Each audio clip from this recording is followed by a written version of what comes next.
Le motel était complètement encerclé par les voitures de police, gyrophares en fonctionnement, rendant le décor presque psychédélique. L'inspecteur Jedi arriva au volant de sa Ford Shaybox bleu ciel. À peine sorti, un agent de police vient l'interpeller. On a fouillé l'établissement dans son ensemble, interrogé les gérants et les autres clients. Tout retourné, mais rien. On ne les a pas trouvés. Ils ont dû prendre la fuite juste avant notre arrivée. Ils ne doivent pas être bien loin. Envoyez des patrouilles à leur recherche. C'est déjà fait. Par contre, nous avons retrouvé le corps de Laurence Rowe dans la chambre où il se trouvait. Ils l'ont assassiné. Laurence Rowe ? En êtes-vous sûr ? Aucun doute. Jedi faisait rebondir sa clé de voiture dans sa main. J'avais prévu de m'occuper de lui une fois cette enquête terminée. Voilà qui ne sera plus nécessaire. Un homme à l'allure de cow-boy vint les rejoindre. Ah, inspecteur. Je vous présente le shérif de cette commune. C'est lui le premier à être arrivé sur les lieux du crime. Ouais, dommage qu'on m'ait demandé de vous attendre. Quelques minutes plus tôt et je les tenais. Écoutez, shérif, j'ai de bonnes raisons de l'avoir fait. L'un de ces hommes est un terroriste, et nous devons nous montrer très prudents. Nos 4 amis et les Russes avaient réussi à s'échapper du motel sans être vus, en empruntant un petit chemin de terre coupant à travers champs.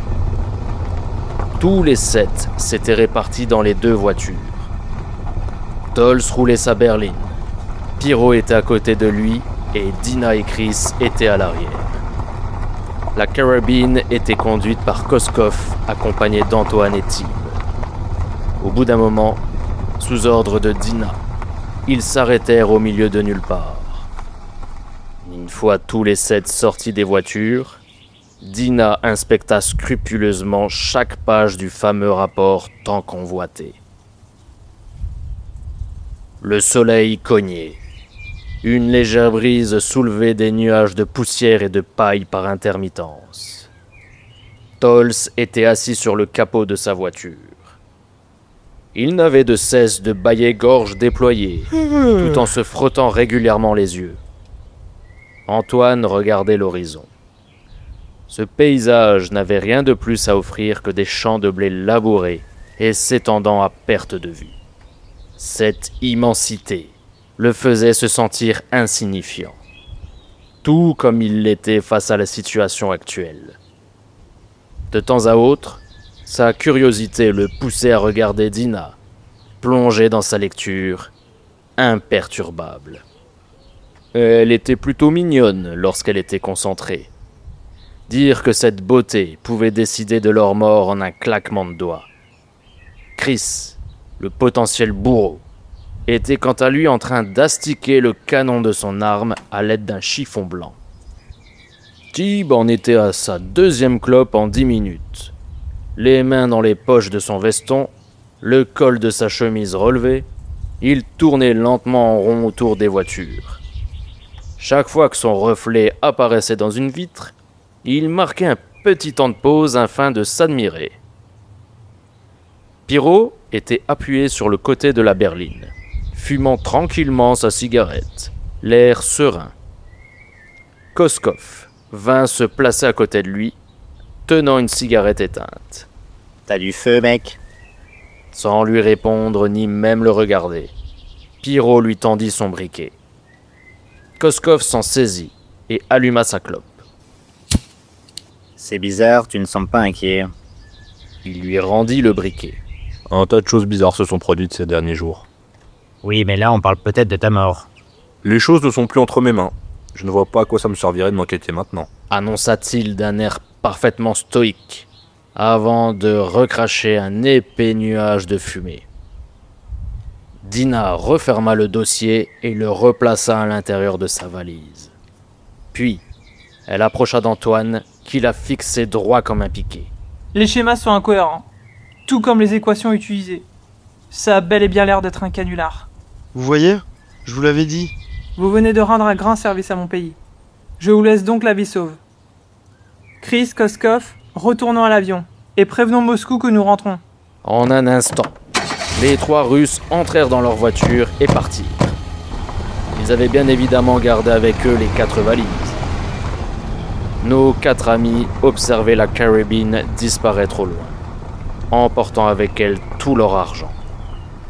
Tel était le prix à payer pour avoir la vie sauve.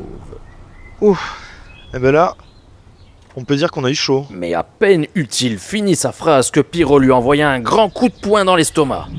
Antoine se plia en deux. Mais putain de merde. Tols et Tib dévisagèrent Pyro avec des yeux exorbités. Pyro fixa Antoine avec un regard empli de rage. C'est toi qui nous as mis dans cette merde. Maintenant tu vas nous dire tout ce que tu sais, sale enfoiré. Comment tu savais que les documents étaient factices? C'est alors que Tols réalisa. Eh ouais, c'est vrai ça. Un hélicoptère de la police passait au loin. Allez, faut qu'on bouge. Pyro ouvrit le coffre de la berline et y entraîna Antoine, qui se laissait faire sans broncher. Monte là-dedans. Puis, les trois amis entrèrent dans la voiture et partirent. 6 heures du soir. L'inspecteur Jedi regagnait son bureau au commissariat de Whitstock.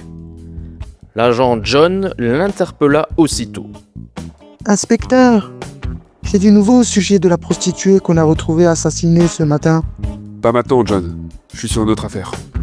John était un homme toujours de bonne humeur et dont la joie de vivre était communicative. Non, mais attendez au moins d'avoir entendu ce que j'ai à vous dire. Je suis sûr que vous allez être content. Oui, bon, bah dites. Oh, génial. Alors voilà, on a une enquête sur son entourage. Et devinez quoi? C'est une amie d'Antoine Noir. Jedi tomba à la renverse. Mais non, pas possible. C'est un truc de ouf, hein?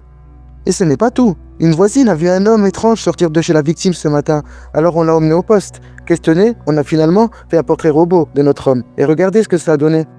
John était si enthousiaste. Il tendit à l'inspecteur le dessin tout en tremblant d'excitation. Jedi lui arracha des mains et observa l'image d'un œil nonchalant. John le regardait à présent avec de grands yeux ébahis et un immense sourire tout en gigotant dans tous les sens, brûlant d'impatience. Ça alors? Platium? Oh, je savais que ça vous plairait. Jedi était loin de partager l'enthousiasme de John. Il était de nouveau plongé en pleine réflexion. Ça ne fait aucun doute. Le meurtre de cette femme et la mystérieuse évasion de prison de Platium sont deux événements liés au vol des documents de la CIA. Platium a la réputation d'être le meilleur tueur à gages du pays. Mais qui pourrait bien avoir besoin de ses services? Et pourquoi? Quel rapport avec nos 4 fugitifs? Un autre agent fit son entrée dans le bureau. Inspecteur, nous avons reçu un appel. Vous devriez aller chez Big Seal.